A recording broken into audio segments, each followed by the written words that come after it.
All right. So we're back for round two, Lewis and I. Um, like we mentioned from round one, we talked a lot about probably more of the makeup of your team, how to build things, the auction pieces, transfers, all that stuff is in part one, which was posted in chat last night. So if you haven't watched that, feel free to do that. It is pretty lengthy looking at it. I rewatched it this morning. 2 hours was pretty dense of material. We talked a lot about different things. Hopefully, this one isn't as long because we only have about three topics to go through, but make sure you check that out. I've also, if at the time of watching this you haven't, I went back through the outline, which I shared with the group, and I've time stamped all the discussion pieces in that 2 hour part one video, so you can go back and click on those things and go to the exact moment we talk about those items in case you wanted to break it up. So hopefully that'll be easier, and I will do the same for this one too. But um, we'll start with the one we really want to hit on, and that is scheduling. Um, most fantasy football leagues have schedules like automatically made for you. You don't really have much of a say in them.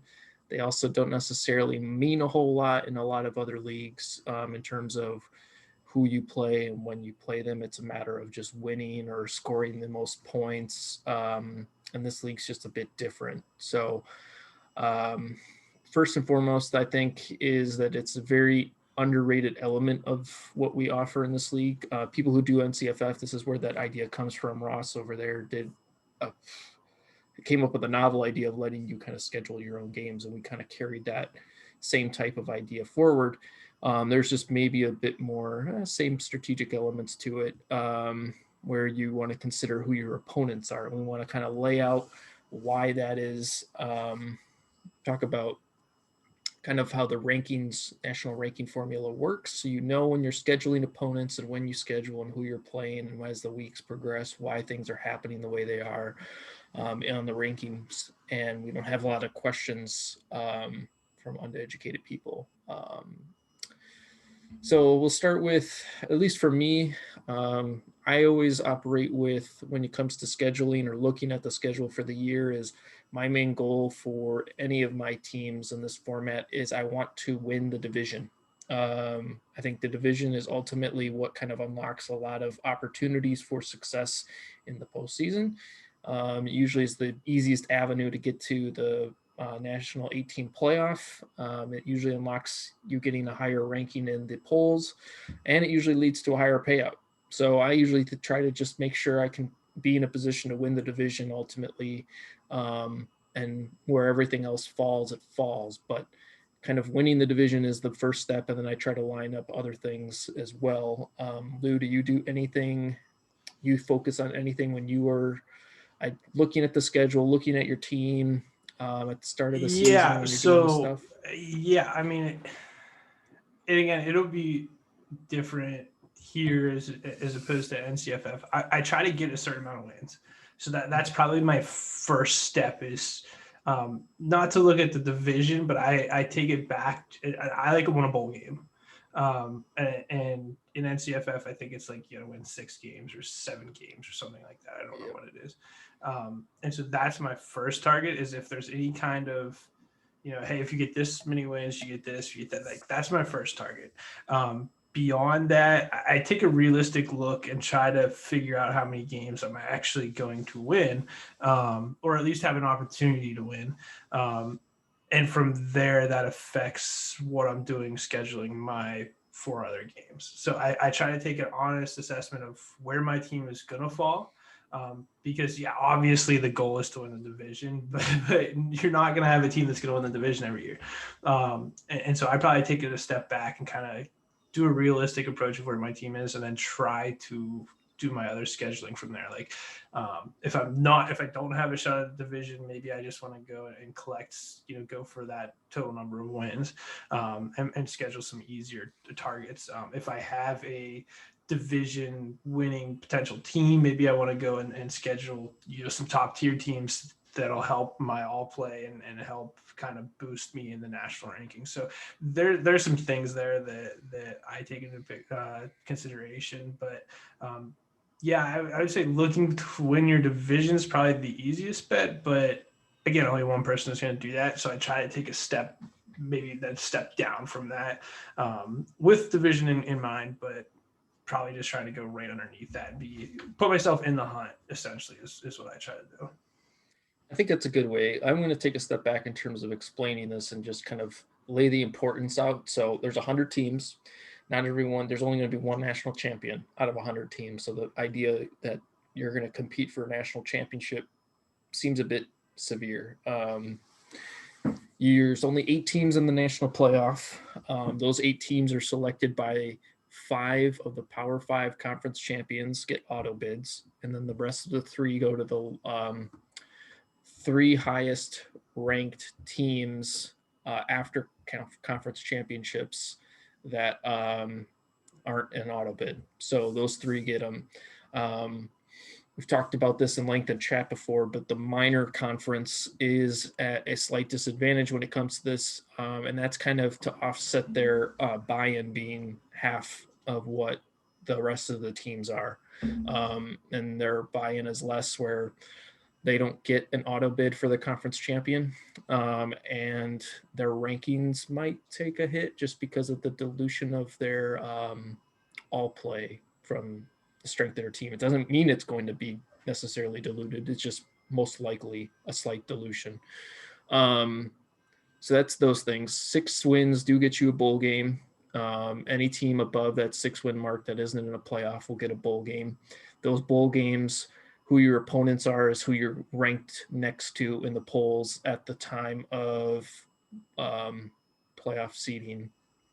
So if you are the, let's say, 9th ranked team, you're going to play the 10th ranked team. And the reason for that is it gives you the chance at getting a higher payout on the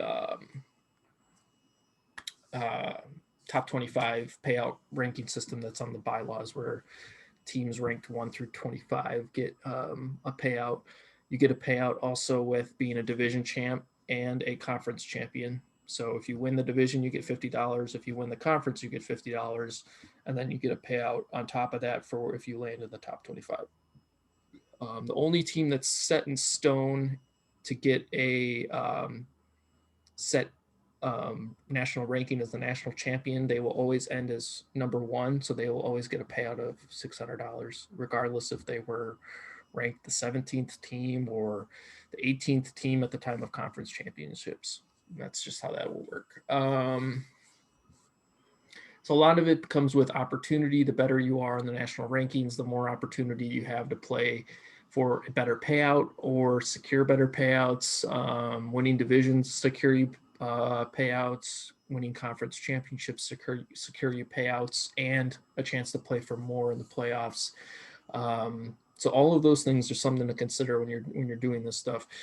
I agree with Lou from the standpoint, if I am not a competing team, I really want to focus on getting the number of requisite wins to just play in a bowl game. I think it's also some strategic elements when it comes to bonus money, and we'll talk about that in a second.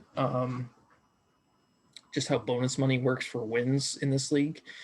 But I think a lot of that preys on you being able to evaluate the strength of your team at the onset of the season and know when you are competing for the division, when you're competing for a bowl game, or when you know you're not competing at all. Like there's no real shot if I am going to just take a random schedule from the league. Like I'll schedule it randomly for people. Like they will end up with a random thing that they're not going to win a lot of games. It's just important to know that stuff.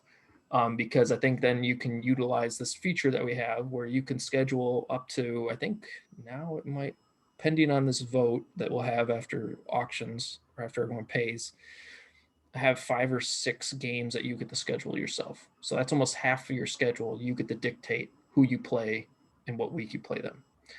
I think that's a feature that not a lot of other leagues offer. If you play a normal dynasty league, they usually just randomize it based on a certain order. If you play in other types of unique leagues, they usually don't care about this stuff nearly as much, or they might have victory points or whatever associated, but they don't usually let you dictate your opponents per se. So we offer that. I also talked about in the bylaws walkthrough how that process works, but ultimately after auction is pretty much completed, everyone's spent their money, most of the walk-ins are accumulated, I will open up the scheduling module where people can submit who they want to play with. And the idea is that you take more of a strategic thought in terms of who you want to play. You might want to just play your friends, and that's totally fine. But there is some strategic elements in terms of how you want to stack your opponents up and who you're playing and the strength of them. And we'll kind of talk about that through the rest of this section. But that'll open up in the summer, and that'll probably be the activity that primarily is going on from June to probably let it run to the middle of August. And that'll let you kind of look at teams, assess them, work out with them when you want to schedule those games, and then you both have to send in submissions to verify that with me, and then we'll have that schedule generated. If you don't want to participate in that, do not fret. We will take all that stuff and automate it, and you'll have a random schedule generated within the requirements. And as a reminder on schedules, it goes the first 3, potentially 4 weeks. It's going to be non-conference games weeks. The 2 next weeks after that for Power 5 teams will be cross-conference. So if you're in like the Big Ten East, you'll play Big Ten West teams. If you're a minor conference team, you'll just start division play at that point, and that'll carry through the regular season for you. And then starting after those 2 weeks for Power 5 teams, they will be playing the rest of their division. I want to preface this because I know I'll get questions about it at some point.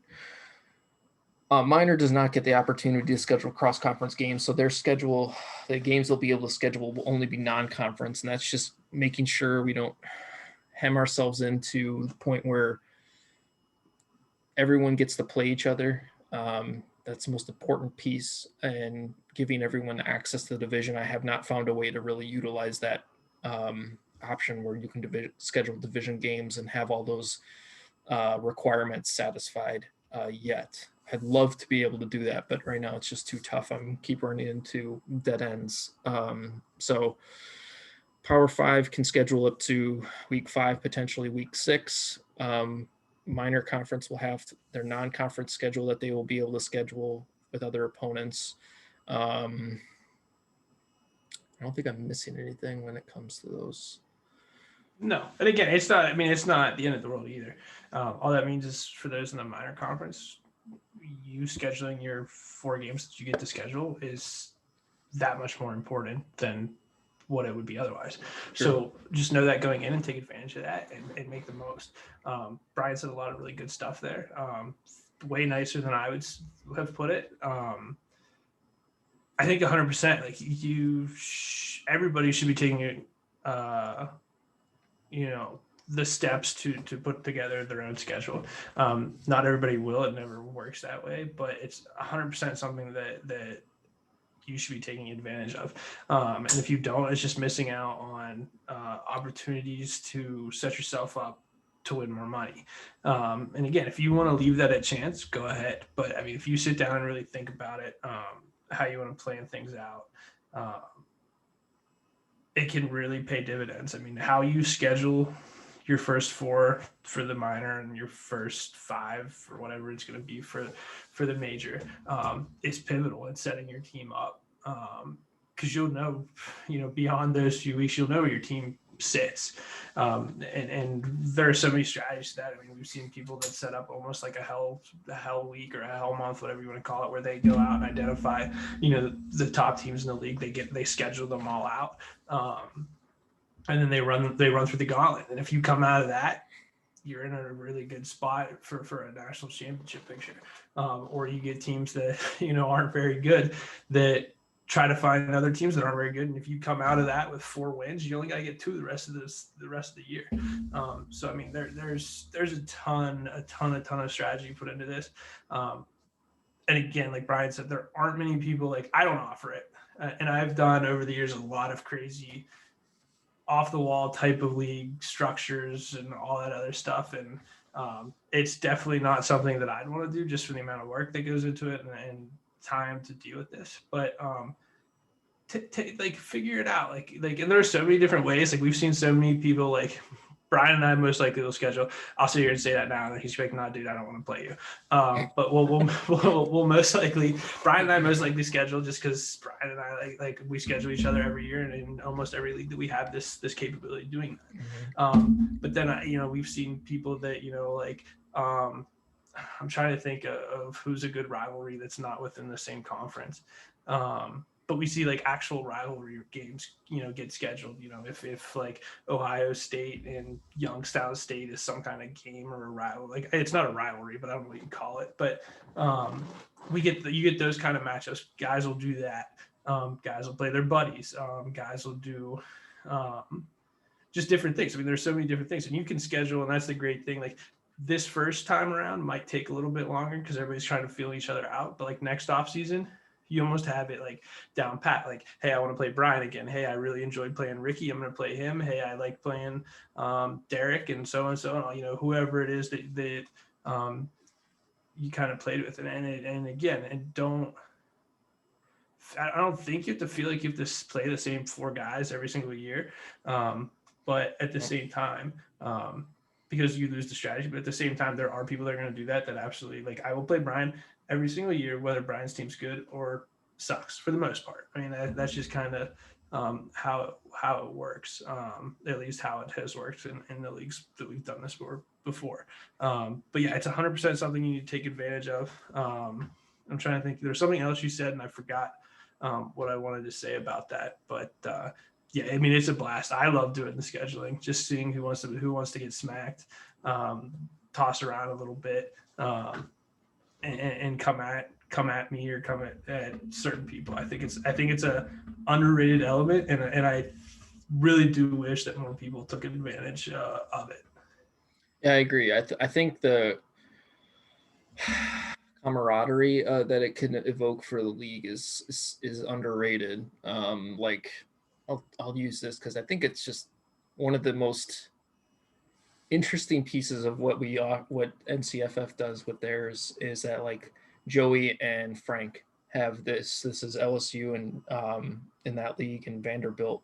They're not real rivals in real life, which some people try to, you know, actually schedule real rivalries like Notre Dame and USC or something like that, because they're alma maters or whatever the fact. And those options are all made available to you. But one of the really fun things is when like real rivalries develop between two teams that are in the league. Like in that instance, LSU and Vanderbilt, they every year, week 4, they are playing and they talk so much shit at each other. It's just hilarious for the rest of the league to kind of witness.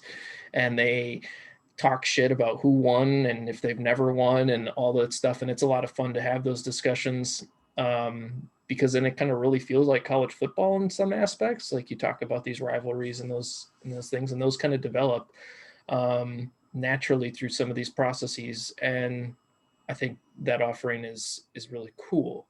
One thing I'm going to steer us in is talking about the strength of your team. When we talk about when you're competing and what you're wanting to do, I think every team should strive for trying to get 6 wins. Depending on how good their team is, they should be looking at their opponents that they could potentially have and think of 6 wins, because 6 wins means a bowl game. Even if you're not competing, and I want to maybe hang on this piece a bit more than like if you're in the division for right now, just because I think you think about it, if you're competing for a division, there's only a certain number of teams that are competing and the rest are either trying to fight for a bowl game or not competing. I think teams that are really bad kind of feel like by the middle of the season, they have no interest and they're kind of on autopilot for the rest of the year, and kind of justly so. But if they're smart with how they schedule games, like you mentioned, like they could schedule 4 equally, you know, strength opponents for their non-conference and cross-conference games that teams are not going to compete. They could be right on the doorstep of maybe grabbing a 6-win season and going to a bowl game, and that's fun, I think, in my opinion. And teams should oftentimes be able to evaluate their teams and look at them and think, yeah, that's where my team's at. I'm not going to win a division. I'm going to be lucky if I get to a bowl game. I should probably look at like-minded teams and try to really schedule those games with them, because they'd be trying to do the same thing. that like-minded avenues that they'll be trying to do those same things. So I think from a non-competitive standpoint, there is still a strategic element that you should be trying to finagle with this, is that if I'm looking on the outside of getting a bowl game, there still is no reason not to try to shoot for one where I could just get really smart with who I schedule and when, and I could potentially be right on the doorstep of on a bowl game, which is just more fun. Um, Something you can say I've got this record at the bowl games. I've made it to a bowl game every year. Are Like we going to that's track that?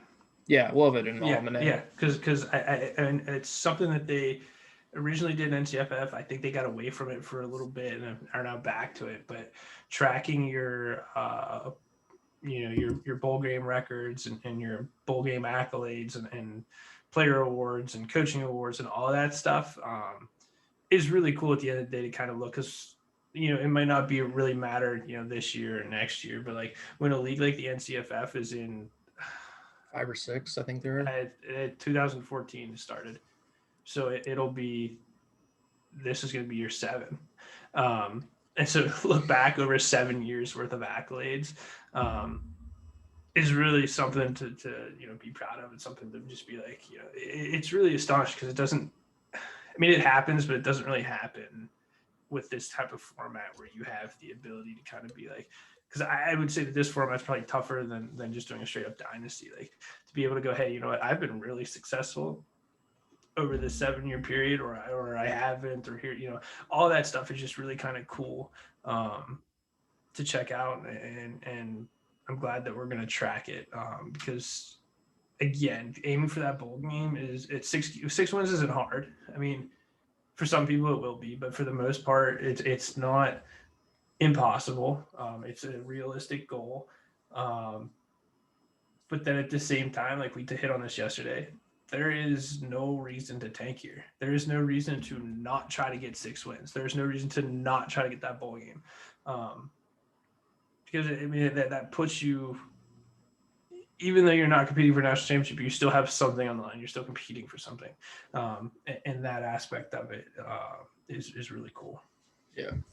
So let's switch to, if you are kind of competing, what your mindset should be, and this will bleed into kind of understanding the national ranking formula, which I think is something that people don't necessarily consider, and it is something they absolutely should consider, especially the way we construct that. So if you're competing, you really want to be looking at winning the division if you can. I think that is the first step because it gives you opportunities at a conference championship, gives you an opportunity at a higher bowl game, and it usually leads to more payouts, as we've discussed. But one of the underrated features is that a lot of who you play in the postseason is built on your national ranking, and the national ranking is a formula built on your wins, your all-play percentage, and your opponent's all-play percentage.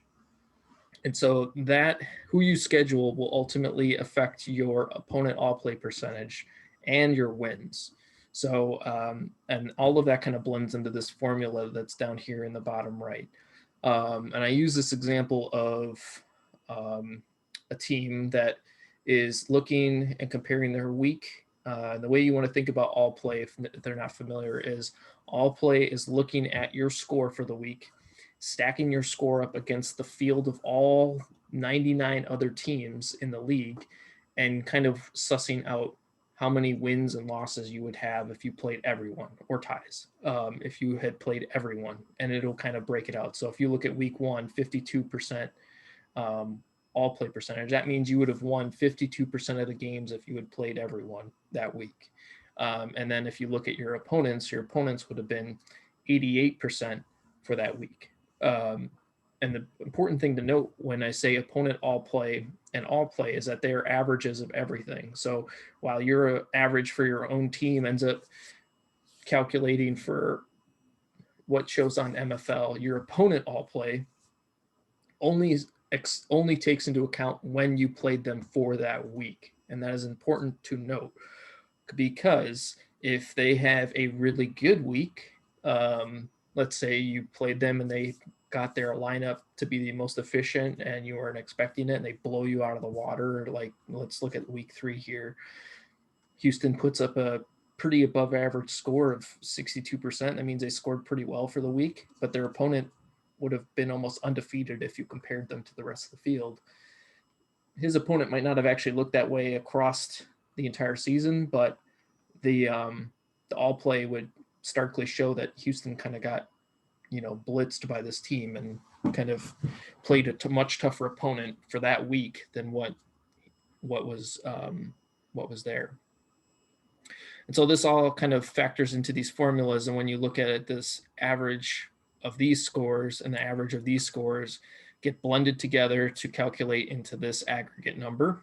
And then the aggregate number is multiplied by the number of wins you get. So the number of wins, the +1 is only used so we can elevate teams that have 0 wins to something that is multipliable. So that's just a number that gets added to every single win across the board.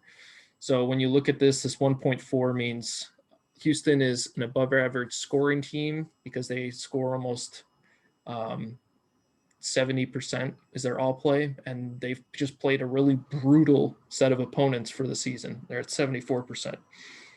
So they would look at this and say 5 times 1.4 comes out to 7.325, which is their ranking score. And the ranking score is kind of this barometer of wins is the base. So if you think about this, 5 is the base amount for the score. 5 is for essentially their wins. It's 4 + 1. So if you were got a score of 5, that means you are an average scoring team and you have played an average set of opponents when you look at that, and that would come out to 5. So if you had an all play score of 50, which is average, if you had an opponent all play score of 50, that would come out to 1. 5 times 1 is 5. So that would be considerably average. But when you consider who they've played, Houston's played, they got a 1.4 times multiplier to their wins. That came out to 7. So they would even look more impressive based on the set of opponents that they have and how well they've scored over the course of the season. So those are kind of the things we look at. So you could play a really brutal set of teams and score well, like a Houston instance. You could buoy your ranking score based on who you play. The inverse can happen where if you play a bunch of cupcakes where they're scoring like 30% all play, like 0, 1 win, 2 win teams throughout the season, your all play might suffer. If it dips below 1, if it dips below this 1 score for this aggregate, it's going to hurt your wins. So if you're even a 60% win team, 60% all play team, but you only played an average all play of 30% for your opponents, that comes out to 0.9. And that means your wins are even less than 5, which was that base amount. So it's even hurting you in the rankings as who you played and when you played them. So things to consider when you're scheduling your opponents. You want to try to schedule games that you can conceivably win, but they are not so easy that they ultimately look like you haven't played anyone, because this kind of is barometering like you play well, you've played really good teams, you are a good team, and it will buoy your win totals regardless of the amount.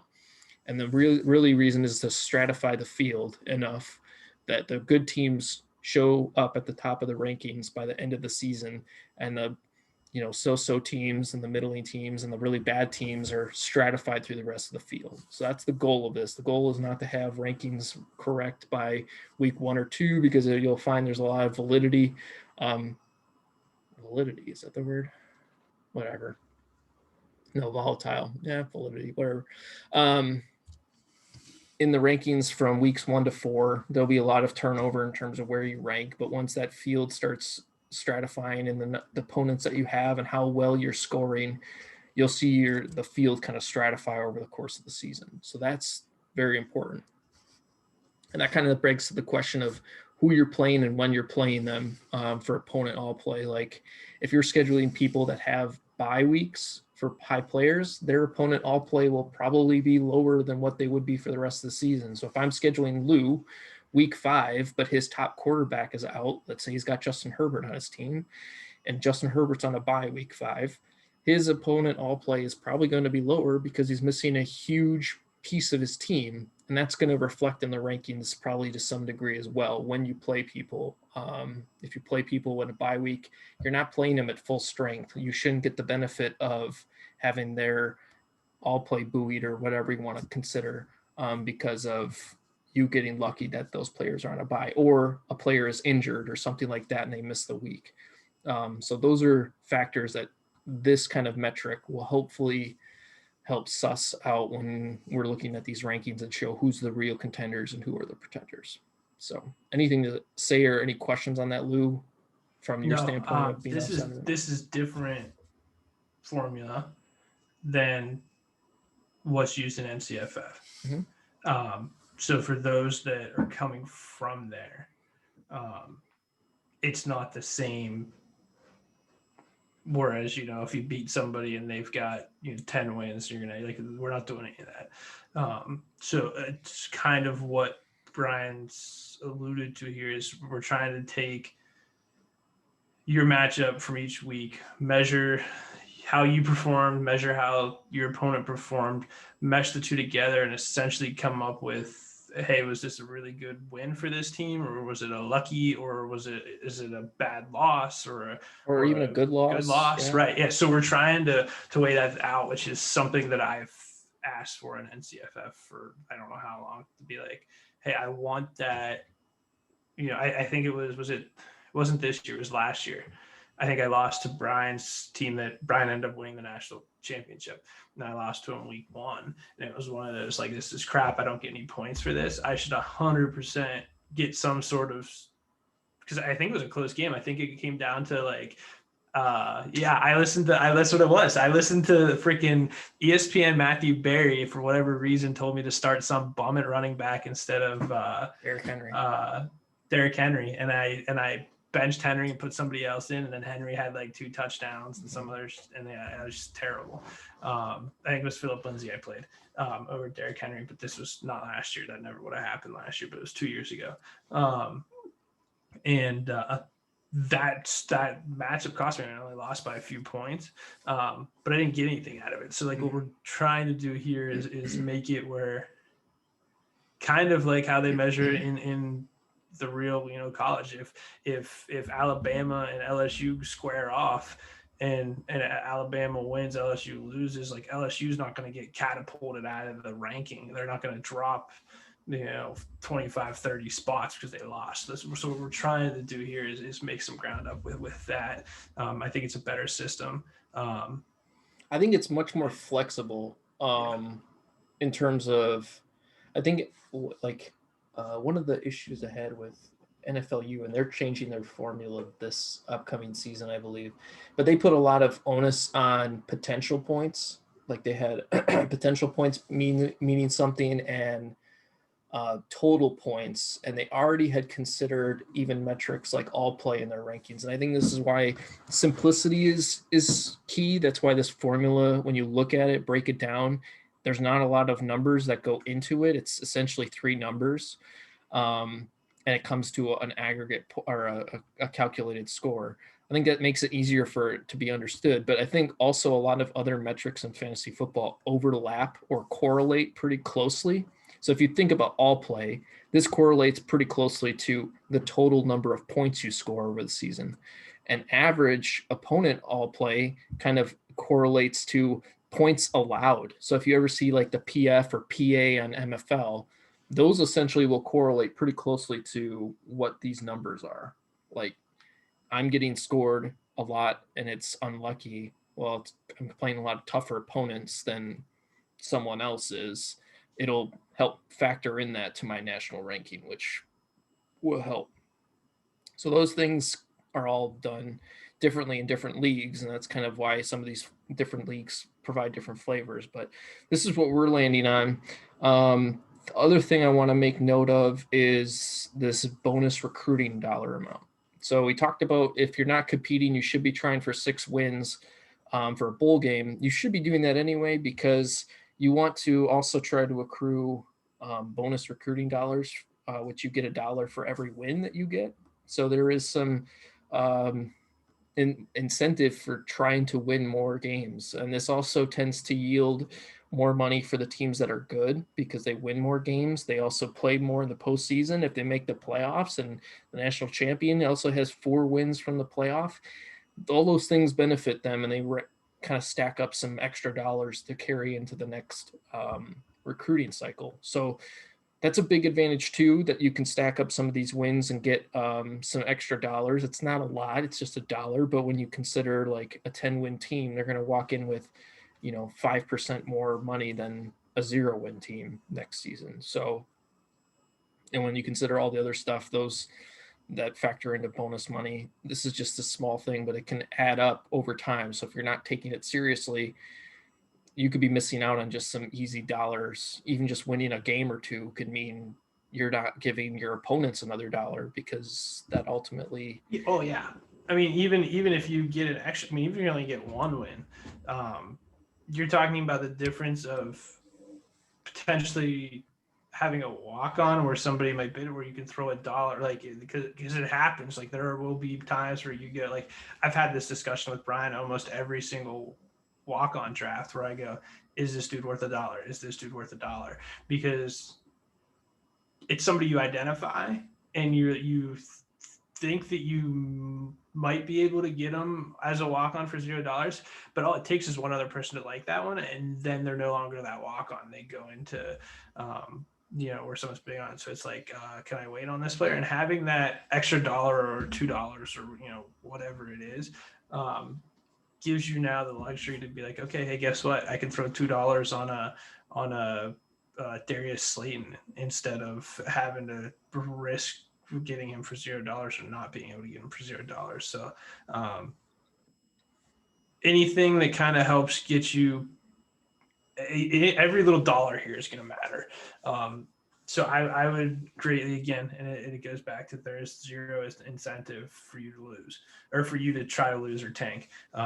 Everything is built here for you to try to win, even if it's 2 games, 3 games. Everything here is built for you to try and get wins to make your team better. Like, that's how you make your team better here. You get wins for more money, better players for more awards, like all that stuff. I mean, that's the game plan here. And I think one other thing is, not everybody's all play percentages are going to come out like this. We could sit here and be like, hey, you want to kind of schedule like this to get tougher opponents on other stuff. More often than not, I mean, the only weeks that you're going to have control over the first couple. So anything beyond that, that's probably where the most strategy comes into, is trying to identify the other teams that you're playing. So if you have, and it happens sometimes, some divisions are weaker, have some poor teams, and you might get multiple players that are going to have this 32% all play, and so you're going to have to try to find ways to balance that out. And again, then there might be some divisions that are a gauntlet, but more often than not, you don't have control over anything beyond week 5. And so you've got to make up for that the best you can in the first 4 or 5 weeks, however much room we're giving you to schedule. You should definitely make up for that and try to keep an eye on where the rest of your schedule is going. Yeah, that's a great point. We didn't mention it in the auction part, but because of how we're doing a conference level auction system, so you are competing conference wise against you're competing against your conference, not just your division. The breakdown of talent from one division to the next, like if you were in the SEC East, could be really easy, and the talent all could have gone to the SEC West because they're better auction people, or they've just better at identifying, and they are a gauntlet to go through, just like Lou said. This will kind of help set some equivalency to it, that if you have a really easy division schedule, you might still win the division, and that's a great accolade, and you get something out of it. But your national ranking might not be buoyed enough where you get slammed by the SEC West team and they go off to the national championship. You probably are playoff. You probably don't have a shot at getting an at-large bid because your division was so poor, unless you took the time to maybe consider, yeah, my division's a little a little light, I might as well try to schedule harder games against other opponents to try to lift that, as you mentioned. That's a great point. We didn't really talk about that, but that is something that definitely can happen with the way we had set up that format, which is very interesting. I can't wait to see how that breaks down, to see if there's like a division that is well above the other one and what that means for how those teams operate, because it'll be super interesting. It'll happen. It's just a matter of time when. I mean, it just kind of tends to happen that way, especially if you get one division that's more active than another, because typically that's kind of once those rivalries and those other aspects of the league kind of trickle down. It gets a little bit more like okay, like I want to be the smack talker. I want the prestige, and just I mean, you don't even win anything. It's just all about like you want to be the best in your thing, and everybody else is trying to do that. So I mean, once we kind of get established, and again, this might not be something that happens year one, or like you probably won't be able to identify. You might have a harder time identifying year one if you're in a really weak division, but down the road, like after next season, after you see kind of how teams perform and what a good roster is built like, and where the threshold, and hey, you got to score 105 points maybe to be really really good. All of that stuff that you need to look into. Then you have that better idea. Yeah, the cat jumped up to try to get the mic, so I picked her up and tossed her. But yeah, so I mean, it's definitely something you can try. Year one, it's probably throwing darts, unless you have. There are some really like clear cut tiers within your division. It'll be a little bit harder because things happen, injuries. Surprise players, like somebody could set a lineup. Like I think I did it last year, where I don't think my team was very good. I just had a really good efficiency with setting a lineup. So I mean, there are different aspects that come into that, but for the most part, I mean, it would be. I don't know if it'll happen right out the bat, but it's going to happen at some point where, because of how we have it set up, like just alone, like if both Trevor, in a rookie auction, like if both Trevor Lawrence copies go into the MAC conference, the MAC is going to have better quarterback play, so the MAC should have better teams. So all of that stuff, or better teams for a longer period of time, and the longer that you stretch that window, then the longer the MAC is going to be the more prevalent minor conference. So it's an interesting. So I am 100% into that. That was something that I wanted to do. I wanted to do it a little even. You wanted to try the national one. Yeah, I wanted to do it at a national level, which if MFL ever gets to any kind of actual usability, we might try it. But yeah, a national model would be insane. It would be so much fun. But this conference model, I think is going to be just as fun, just because you can have players. Like you have, it gives you the twice as amount of opportunity to get players, and it makes rivalries that much better. I mean, because you'll have rivalries within your conference and rivalries outside of your conference in recruiting players. So it's just more people to bid on players and create those, I don't know what you call them, connections within fantasy. Yeah, I agree. Let's switch gears to player awards and early declares. This is something we'd mentioned it in the last one a few times, but we had referenced another league that we play in, Lou and I, and a bunch of you do, that they had an award system.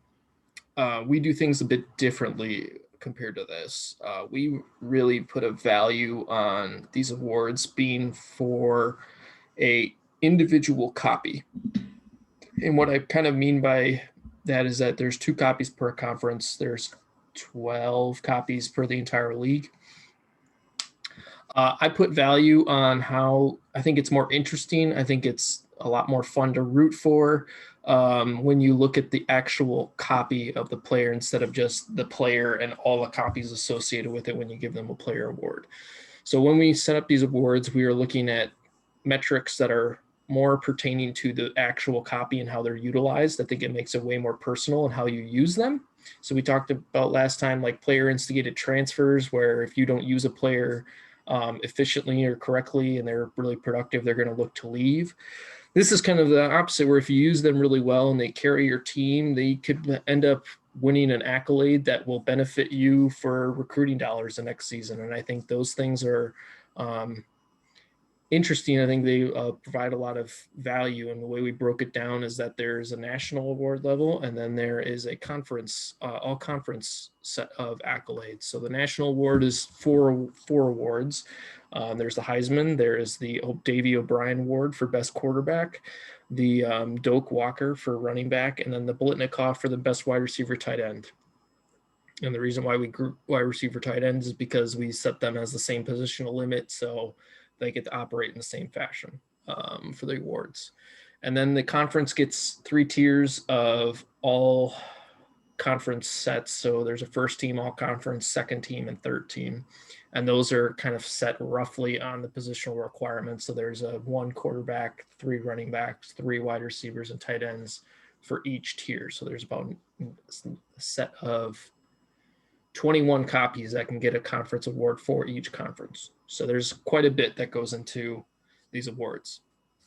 But ultimately, like I said, setting your lineup with awards in mind, this is all based on starter points. So how you utilize these players ultimately will set kind of their score for these awards that they can get. I also look at how valuable they are to your team, looking at how much they account for your total team points. So if you have a player that's carrying your team because they're really good, they might have higher set of value versus a player that is being on a really stacked team that has 4 other players that are really good, that are kind of all contributing in a given week. National awards also look at wins when we do this. So we talked about starter points and percent of team points, but national awards look at wins to kind of further stratify the field a bit. We also have a coach of the year award that looks at wins, total points scored, I believe, and then your efficiency. So how well you set your most optimal lineups. So I kind of find it an underrated skill if you can set good lineups each week and identify the most opportune matchups. That should play an equivalency of a Coach of the Year award. And a lot of these things end up providing you extra money to use in the next year's auction. So Coach of the Year gets $5, Heisman gets $5, O'Brien gets $5. Walker gets $5 and Blitnikoff gets $5. All conference, the tiers break out to first team gets $5, second team gets $4, and third team gets $3. So that's how those things all break out down to it. So I put together this example kind of showing how 2 copies of a player are differentiated. So I used Kyler Murray. Team 1 has a copy of him. They used him for, I think, like looking at 12 weeks, they used him for, I think, about 8 of the weeks. And then if you look at the second team, they used him for 10 of the weeks. So way you kind of calculate starter points is looking at all the starts that they have and calculating those scores. So he scored a grand total of 342 points, but based on when they used them, looks like team 1 only got 270 points out of him and the other one got 297. So when you look at the rest of the metrics of their team, the whole team over the season scored 2,100 points for team 1. That means the starter points of 270 break down to 12.88%. And then when you times them by the percentage, that's kind of his score for like things like all conference. And then if you are looking at the national level, wins will be tacked onto that. So you multiply the wins to this score to kind of give them an all-around score. And what I'm just kind of trying to convey here is that this team scored more points, maybe has a better record than team 2, but this copy of Kyler Murray scored more points for this team, accounted for more total points. So his score actually ends up showing he was a more valuable copy per se. And then he would probably be like a first team all conference copy, and this one might be a second team all conference copy is kind of how that would work out.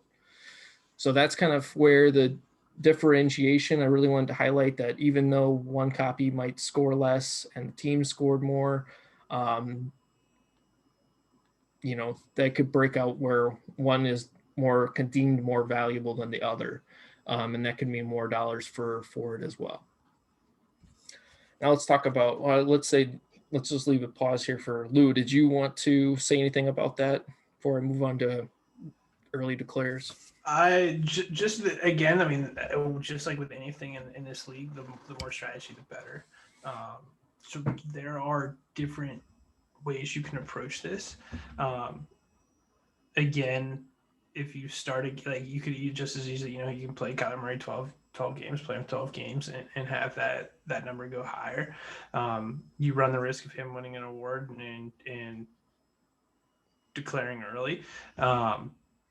But then you can also go, hey, where is that threshold so that Kyler Murray doesn't declare early, and so you can play him if it's an 8. Like if this team over here has just figured out, it's a start 8 and that 270, this 34.85 number isn't going to get him the award that's going to cause him to declare early. So you can go kind of back and forth with it. Like, and again, you can. I think also the inverse is like matchups in the season. Is it more valuable to play them with the idea of an award? And I think more of like running backs and wide receivers per se, where matchups are more important. You know what I mean? Right. Like I might not want to play Kyler Murray, or in this example, week 12, because I think this is the week he played like the New England Patriots last year. And so that might have been a bad matchup, but do I want to play him for the idea of that he's chasing this award, or do I want to win that game? So maybe I'll play my backup quarterback because I like that matchup better.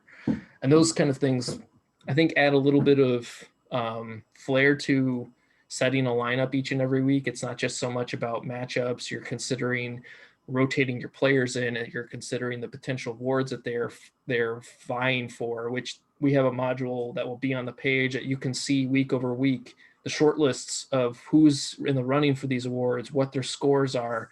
And that, I think, will be kind of exciting, especially for teams that aren't necessarily competing, because there's definitely an avenue for them to get an award for some of their players, which could just be a few extra dollars. They maybe had kept a senior around for the year, and he's kind of producing one last hurrah for them, and he gets some $5 extra to go to next season.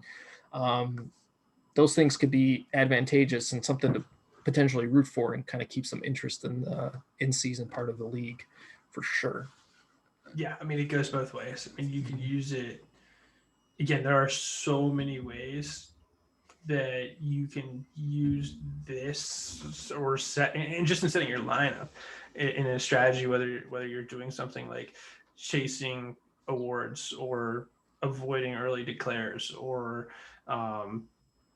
balancing whether, we talked yesterday about player initiated transfers, whether you're trying to balance that out, maybe just letting Kyler sit and letting a Joe Burrow play, all of that stuff that kind of comes into it just on a week-to-week basis alone. Like, which again, like for those of you who have not played in a format where you're not allowed to trade and you're not allowed to do those things that go on throughout the course of a season, there is so much other stuff that you can sit back, relax, and kind of think about and soak in and make those decisions, which I find that a whole lot more fun than spamming out trade offers, or getting spammed with trade offers. To have, the time to sit down in the league and enjoy it, let your recruiting and trusting kind of your gut and what you're building and all that other stuff, and letting it play out, and then moving almost like you're moving the chess pieces around, trying to line up your lineups to do whatever it is, whether it's to win games, win awards, all that stuff. Like I said earlier, I mean, it's just truly is a fascinating concept. And just like Lou said, can go both ways. There's a lot of carrots, and there's also some sticks in this league. So with anything with some level of success, there's also some opportunities for losing out on things. So we talked about last time transfers where they're not necessarily getting playing time and they might leave. There is also the chance that if they succeed too much, they might leave. They might want to leave early. So players that have the potential to declare for the NFL draft, this is like juniors, redshirt sophomores, If they've done really well for you, where they've gotten one national award over their career or two conference awards, they're looking to bolt at the most recent opportunity that they can go into our theoretical NFL draft. And so that's something to weigh. And Lou's mentioned this when you're setting these lineups is something to consider. Is am I gonna potentially lose this guy if he's going to win an award this year? And so there is an opportunity still to keep them around. I think it's $20 the first year, but if they, I don't know if they win another award or even if it's next year, I'll have to recheck that. But if it happens again, um, and they're still around, I it would think it's if cost they them win more anything the after. following year Yeah, they go. So I think I could be wrong, but I think I if think it's after they're even. initially eligible, if they win literally anything after that, or I think it's just are more money eligible they have to again, then pay. you have to pay again. Pay Yeah. more. I think you have to even pay more. So it's not just $20 you have to pay, but I think it's like $30. And Right. so that's kind of like you're given an award, you're given some bonus, but there's an offset to it that they might want to leave early. And then you have to weigh, okay, am I going to lose this player that is really productive? And do I have anyone to fill those shoes? And if they don't, maybe I want to spend that money to keep them. Maybe if I do have someone like in this, we've used Kyler Murray and Joe Burrow. Maybe I have Joe Burrow waiting in the wings. I'm comfortable letting Kyler Murray go. I can afford to do it. Um, and those players then kind of also enter into our theoretical NFL draft, where based on their total points for the season, they would be grouped into a theoretical draft capital. And based on that draft capital, will bring a return of a small amount of money. So I think first round is like $5, second $4, third $3, fourth $2, and fifth $1. So I think it breaks down like that. And it goes for every single player, not just um, the players that early declared. This is anyone that graduates. They go into this theoretical NFL draft. So even your seniors that are going to leave anyway have an opportunity to send just a few more dollars back to you that you can use for getting new recruits in. And I think it's just kind of something a little interesting that adds a little flair to kind of make it seem like they're moving on to greener pastures. We've had so many first round draft picks at our school. Is kind of a neat accolade thing to keep track of. But those are things to consider when it comes to player awards. I think it'll be very interesting. I think it gives people a lot of opportunity to root for different things that they don't necessarily get to root for in other leagues, or fret about, I guess. Not just always root, but they might fret about someone competing too well. And again, you can completely ignore it. Like you don't have to Yeah. pay attention. You could just you could set your lineup and deal with the aftermath afterwards. Start Kyler Murray every week, or don't start him every week. I mean, it doesn't matter what you do. I mean, again, it's just there's as much strategy in this as you want there to be. So I mean, if you're not into it or you don't care and you'd rather just shuffle through it and be like, hey, tell me when my dude graduates, I'll replace him. Like, and if that's how you want to play, you're more welcome to do that. But again, the more information and kind of knowledge of the concepts and understanding of that stuff that you have makes it that much easier for you to navigate as you're kind of building your program. And the last thing I'll say on this is you guys aren't keeping track of this stuff. This is all me that's keeping track of this. And I will tell Yeah, I'm not people, doing it. yeah, I'll be telling people who's achieved what, who's scored what, who's leaving, and give you kind of those decisions prompts and when they have to be made by. So you don't have to do anything. You just get to watch this stuff happen, which I think is valuable. I've kind of figured out ways to calculate all this stuff automatically, so it's actually not too big of a burden on my end, which is very fortunate. So things to consider.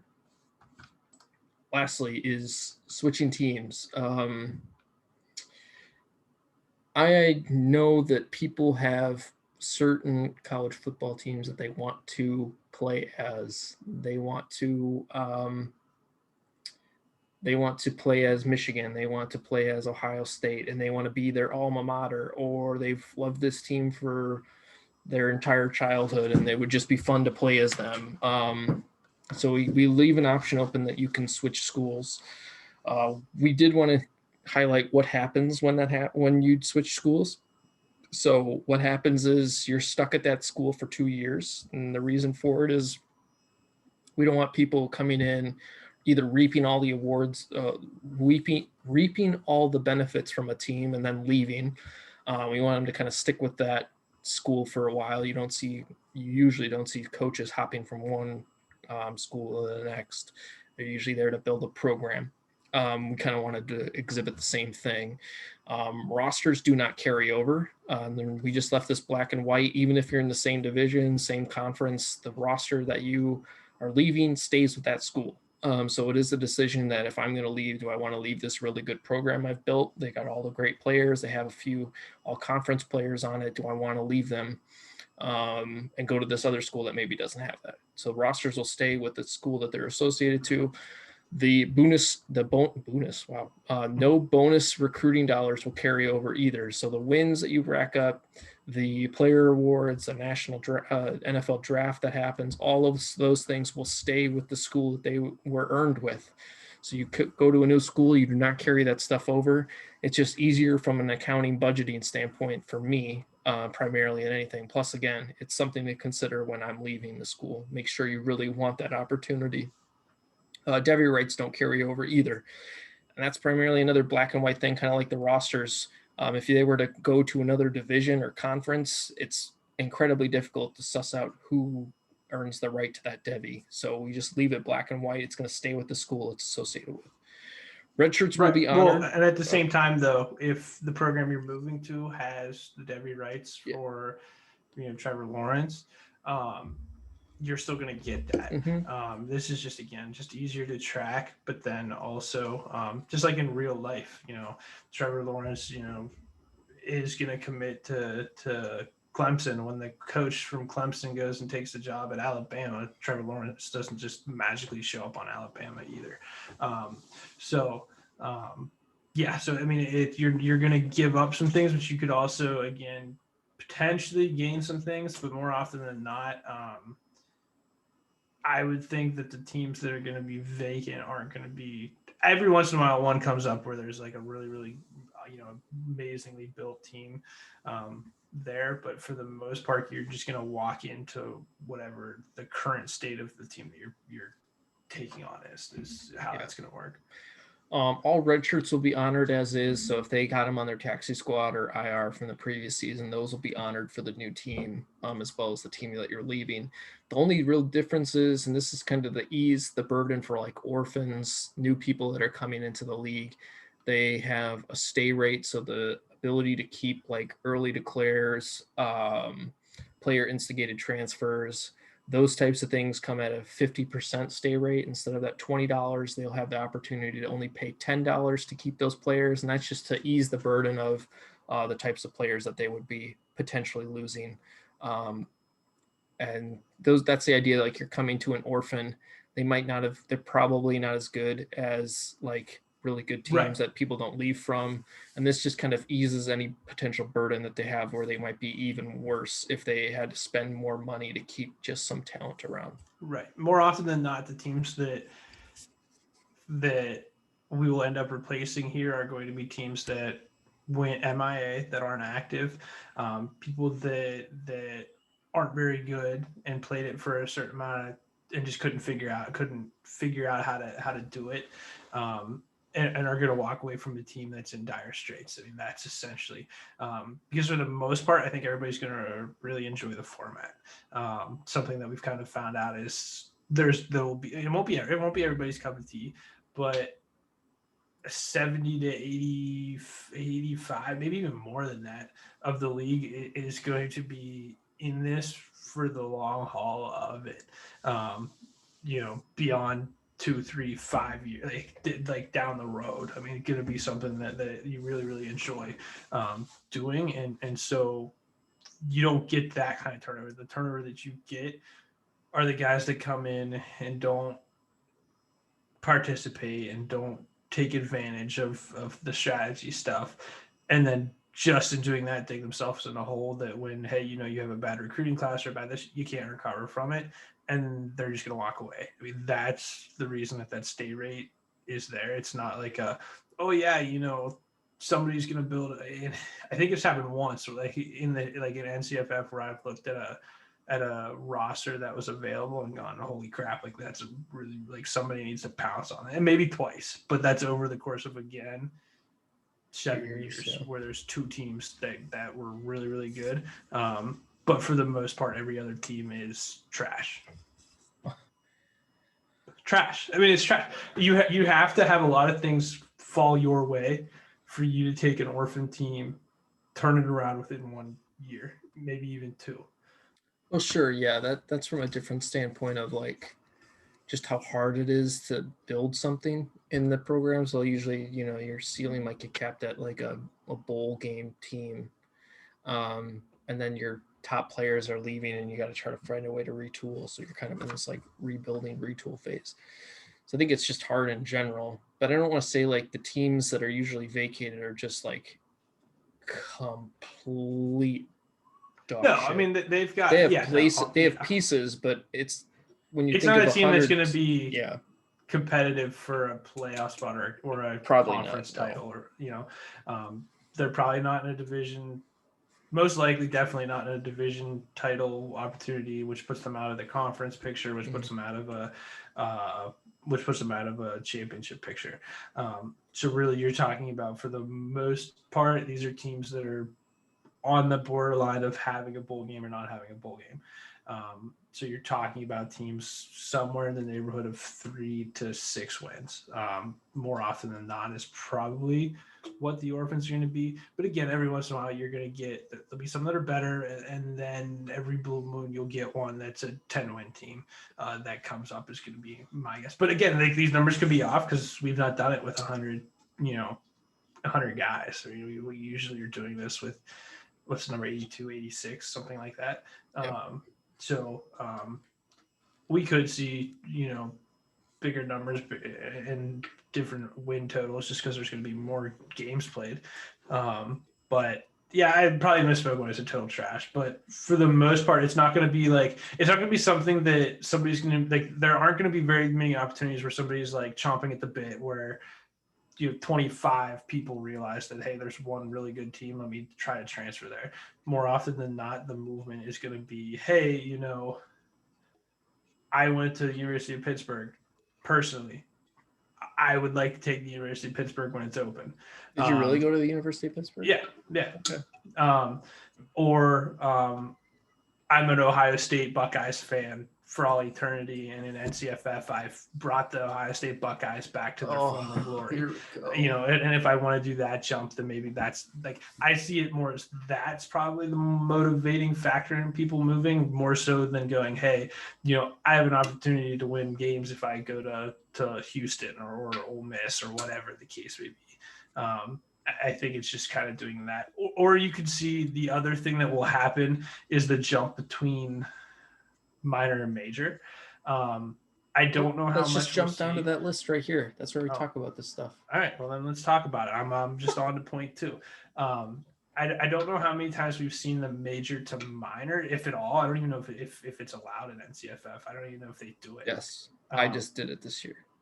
You did, major to minor? Yes, right. Yeah, right. That's what I'm saying. Like, I don't know if that happens too often, but the big move, more often than not, is a minor team moving up into a major market just so that they can get an opportunity at a conference title, giving them the automatic bid. And then with that, you're obviously paying more money. But that movement is probably more so the case. Like, and again, it might take people some time to realize, like, hey, even though we've said it from the beginning that minor teams are at a slight disadvantage based on the fact that they aren't going to get an auto bid, it might take some teams to realize, like, hey, listen, I've got to have a really, really, really, really good minor team to get into the playoffs. And so instead of attempting to try to build that, they go for the route of, hey, for the extra $25, it's not bad to get the auto bid and just jump into the major market.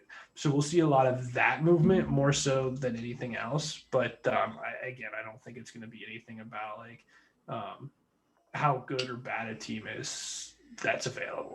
Yeah, I'll preface the minor point with this. Like the minors, the conference is an idea of like, think of two different types of people that end up in the minor. Is one that want the challenge, I guess three. One that wants the challenge, that's like a you want the challenge of like playing as a minor school, making it up to the conference championship and have success there. Then there's the other people that want to play in the format, aren't sure if they're going to like it or not, so they want to start at the lowest amount of money and see if they just enjoy it, and then they might make the leap up to Power Five if they really love it or want the extra security. Or there's people that wanted to play, I think like Mike and Taylor as examples. They want to play as their alma maters. Like Taylor goes to Kent State, Mike went to New Mexico State, so they're both playing as their alma maters, and they just want to play as them. So those types of things definitely happen, and those are the types of people I probably see the most of being in the minor conference. The other things of why you'd want to change schools, and we mentioned alma mater favorite schools, like when Michigan's or Georgia's or Florida's open up, you see a lot more people interested in those things, and they might want to move from their school because that's always been their favorite school. Another thing is like people like to play with their friends. If they want to play in the same conference as their friends, they might jump ship to move over to a different conference where their buddy is in that they weren't able to do at the startup. Like the conference might have been filled up, but they got them in. They got them in after the fact, and they want a vacancy comes in that they can play together automatically every year, and they don't have to worry about scheduling or any of that stuff.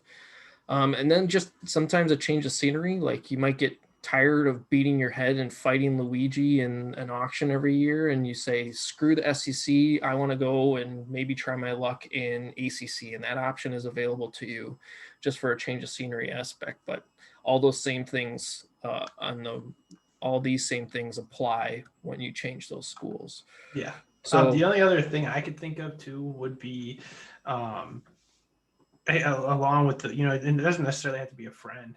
Like sometimes, and again, it'll happen. There will be certain conferences where the auction experience might be way more involved, like something that you may enjoy. There might be 3 or 4 people in there that are really good, and you want the challenge maybe to go in there and change it up. I think the only person that I've ever seen kind of take that approach is you, where you've kind of gone, hey, I've got an opportunity to move here. Do I want to go into the Big Ten and face off square up with you? Or do I want to go into the SEC, which is a bigger, probably more active shit talking type conference in that league? Like, do you want to be a part of that? Or do you want to kind of put yourself into the driver's seat where you can square off with somebody, in a conference championship? Type pictures. So there's those types of things that kind of go into it too, which probably fall under the change of scenery thing, just to kind of move yourself around to kind of change who you play, how you play, like, and all that stuff. Because again, your scheduling kind of can be affected by that too. If you can move into a tougher conference or a weaker conference, depending on what you're trying to achieve with your scheduling. Yeah, I will say that there is it'll probably be a lesser degree than what NCFF has, but like there's always a balance. We talk about a balance act, but there's a balance of like if a conference has like 2 teams that are just clicking and understand the format and the rest of the conference is oblivious, those 2 teams will probably get to the top of that conference and stay up there, whereas the other conferences like that are really good are just constantly battling each other, and they're going through hell every single time, and they might want to move out and go to that conference that has a few more cakewalks, and that'll kind of start evening out that balance when those things happen. But that's probably pretty rare, and we won't know those things until years down the road. Right. But And for those in the NCFF, what Brian's talking about is the disparity in the Big Ten East. Since I've gotten there, that I've kind of like cream of the crop moved up, and everybody else is kind of separated. So that's why Brian moved in to the Big Ten West, so that I'd have a tougher time to get to a conference championship. Yep, that was it. I was doing this on the basis of helping the rest of the league. Yeah, no, right. I was looking to help keep them away from you winning anything. So the criteria of who gets picked for a vacancy if there's multiple suitors is we really want to reward people that have been playing in the format the longest. So this next year probably won't have this criteria based off of anything, but just longest tenure, people who stick around, we'll just give them first crack at it. Then we'll look at career wins, people who kind of understand the format is kind of the thinking of the next two is that the people who do well that play seem to have success. They seem to understand things a bit better because they wouldn't have success without those things. So we'll give them the opportunity to move to a new team, help an orphan out, get back that program up to speed.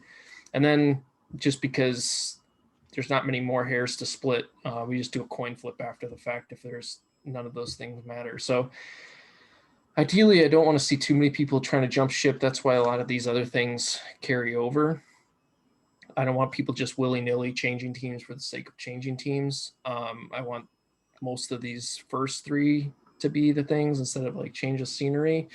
But I really want to reward people that play in this format for the long haul to have first shot at making their vacancies, and then new people can fill into those other vacancies that aren't taken. So that's kind of where we sit with everything. We've talked a lot. I think to this point, I don't have much else. I think we talked beforehand. We don't have really many other things. If there are other things that you want us to talk about, let us know. We can set up some extra time to discuss these things. Maybe we do like a Q&A thing where we open up the Zoom to a bunch of people and do like 40 minutes of asking questions. Yeah, then Wes shows up. That's how I want to spend a weekend afternoon, having Wes's face pop up. But yeah, no, I think those are probably a pretty good bunch of information here. And again, I said it as we were wrapping up from yesterday's. Um, if you have questions, if you want to ask, pick brains, Brian and I are more than happy to do that. Because at the end of the day, and again, this is one of the things probably where you and I differ from other people. Um, I want everybody that I'm playing against to fully understand everything, so that I have the best competition going forward. Because then it means more than me getting a win on a dude that doesn't set a lineup or doesn't know what he's doing. So I'd rather have 100 dudes that are fully prepared, that understand what they're doing, where to look for kind of an edge up, stuff like that, than have people kind of wandering in the dark trying to figure out what's going on. So 100% ask if there's anything bylaw related or strategy related. 100% ask for that clarification or help or information or opinions or whatever it is. And then the other thing, I wanted to make note of this. I said this to Brian before we went on here. Um, a lot of this stuff, like, don't panic if after like week one your score isn't where it's supposed to be, and you might come in the national ranking at 18 instead of 2. Like, the idea here is to have it correct at the end of the season, not necessarily after the first couple weeks. So allow those charts, and Brian does an awesome job with them. The ones that are going to have the player awards and the rankings for the polls and all that other stuff. Like, give them time to collect data and get it right, because it's not something that's just the formula is simple. I mean, we put it up here, we showed it to you, but how it gets more accurate is more data, which means more weeks. So let all of that stuff kind of play out before you go, like Ohio State won, but my team's better and I should be high. Like, just relax on that stuff until the end, and it'll all trust me. Like, it'll all factor in and get taken care of. So that was probably my only point. I'll say to That this, I yeah, say to this is that I think the challenge point is very important too. I think also from an enjoyment standpoint, people who try new formats often leave within the first few years because they don't understand everything, and they just feel frustrated and just say, I don't have to stick around for this. I can go and try a new league or something like that. And this is try to help curb those things. Like you have a better understanding and knowing those things, you're more likely to stick around and enjoy the format because you feel like you got a good handle on it. When you don't, and you feel like you got screwed over because you didn't understand this one strategic element in a league, you're likely to bolt because you feel like you're climbing up a mountain. So this is hopefully here to help you also kind of set expectations that not everyone is going to have a 10-win season. There's got to be people at the bottom. So if you do end up one of those places, you gotta there's just going to be a road ahead of you to kind of get back out of there. And there's definitely avenues to help yourself and be engaged and playing the format to figure those things out. So Right. that's Well, all and I'm that's gonna the say. thing too. That's the thing too. Like, I mean, this my offer, and I'm sure Brian's does too, extends beyond, just this initial prep period. Like if in the middle of the season you've got questions or concerns or something about, how do I how do I pivot my team, or how do I look for next year, or what are your thoughts? Like, I'm 100% okay with kind of giving that information too, because it's probably one of the things too that I'm probably brutally honest. Like, I'll tell you that you're trash. Um, or yeah, I mean, that's the thing. I'll be honest with the assessment of your team. Um, We'll give because you I know some that's one tough of the hard love. things. I mean, that's probably the hardest point in this format is figuring out where your team measures against the other 99 teams, not only for this season but for the next three. Because again, we're operating in a 4-year window, but more often than not, with kind of how red shirts work and how the early declares are it's going to be a 3 to 5 year window. And so I think it's one of those things that teams struggle, or owners, guys struggle with that long-term projection, whereas they're pretty good in the first year in the onset of hey, like, hey, I know that Trevor Lawrence is going to be good, I should probably win that guy.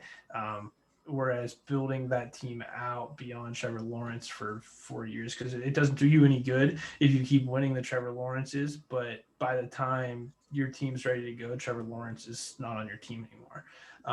So all of that stuff, again, like, I have no issue doing that. I'm not going to set your lineup for you, so don't ask me for that. But any type of anywhere that I can help or answer any questions. And I know Brian's the same way. There's a couple other guys that I think would also kind of help or steer along any kind of conversation that gets you a better understanding. Because again, I'm with Brian exactly on this. Like, I want everybody to enjoy it, and your enjoyment comes with understanding all of this stuff, or at least seeing that there's strategy within a lot of this stuff. Because again, like, Brian and I are never, like, hardly ever, we can sit here and tell you how to do it, but it very rarely turns out that way. Like, if you watch Brian's team, what he's going to end up with, it's not going to be good. You're going to sit here and be like, this dude just got on and told me how to do it, and this is what he ends up with. So again, I'm excited. So I hope You don't give me everybody any of the else is too. respect I deserve with this. We'll end with this point. These two things. I want to talk about what's next and I'm going to set kind of this conduct thing for the auction. So buy-ins due in a week. We have this moment 5 people that I've sent a reminder out. I've sent, I don't know how many reminders to these people at this point. I'm kind of expecting us to have 4 to 5 vacancies that we got to fill for SEC and Pac-12 and ACC before those conferences can get going. The 3 that have paid are Big 10, Big 12, and then the minor. So they are set to start auctioning May 8th at 12 p.m. Eastern. Once we get buy-ins for other people, we started to try to put some feelers out to get some people ready to maybe jump and take and fill some of these vacancies ahead of time. And once they get paid up and set, we'll have them pay, and we'll kind of set the time for when those other auctions start, which I'm hoping that if it's close to right after the deadline, we can still shoot for May 8th. If not, we'll probably kick it back another week to like, I think the next week after is like May 14th or something like that. May 15th, I think. So we'll shoot for that being like the next group is what I'm thinking. And that's just Again, there's plenty of time on this stuff too, so don't be like, oh, you know, well, what the hell? I want to start May 8th. Again, it's one of the things that surprised me the most about the auction. The people that want to plow through that thing like they've got somewhere else to be. The auction's the best part, so enjoy that process. And again, don't. I mean, we talked about it. Like it's not gonna it's never gonna go how you planned. Like if the auction block's not full and all that other stuff, like that's part of the strategy. yeah. But again, don't panic if you're in a division that's not paid up yet. Like it'll get there. We will get people in there. And again, it's one of the things that I'm going to go do it now for some other leagues, but we will be on top of getting people in here on a first come first pay kind of thing. I mean, there's only 5, which is outstanding. So for the other 95 of you that did an amazing job, kudos. And I'm glad that there's 95 people that are ready to roll. Yeah, I'm too. I will say for conduct for the auction, I know it's easy to start talking about the auction once it starts. I'm okay with talking about the auction when it starts. I will put the line in the sand is please do not on the general chat or like-minded chats start talking about who needs to be price enforcing who.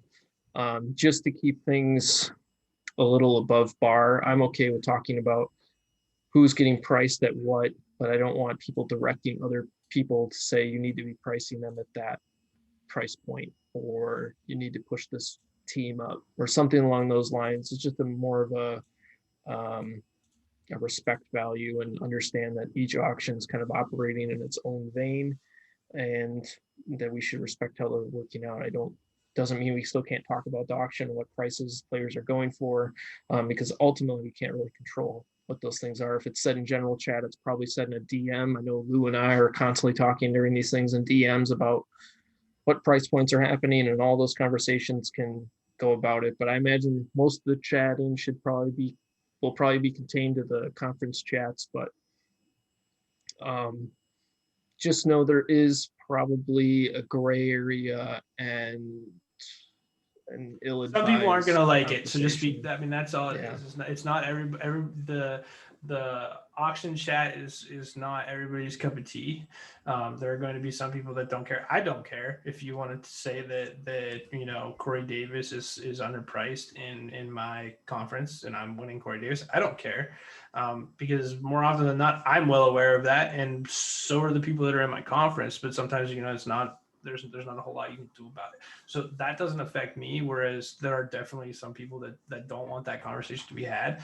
So for the most part, like, don't have it. I mean, we can comment after Corey Davis comes off the board a few days later or something like that. If we want to kind of bring up and be like, hey, what are thoughts on this? Or it doesn't even have to be about Corey Davis in general. It could be, like, hey, what are our thoughts on the overall pricing of wide receivers so far? Where are we at with that? And so there are ways to have that conversation without kind of stepping on somebody's toes, because even though it might not be a big deal to you, it's somebody else might have different feelings about that.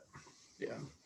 And I'm going to work my ass off, I think, probably the first couple of days, making sure everyone is set. I've already started doing it with the ones that have their auctions set. I've sent DMs to everyone, making sure they're aware of the time, they're comfortable, they have any questions they can ask.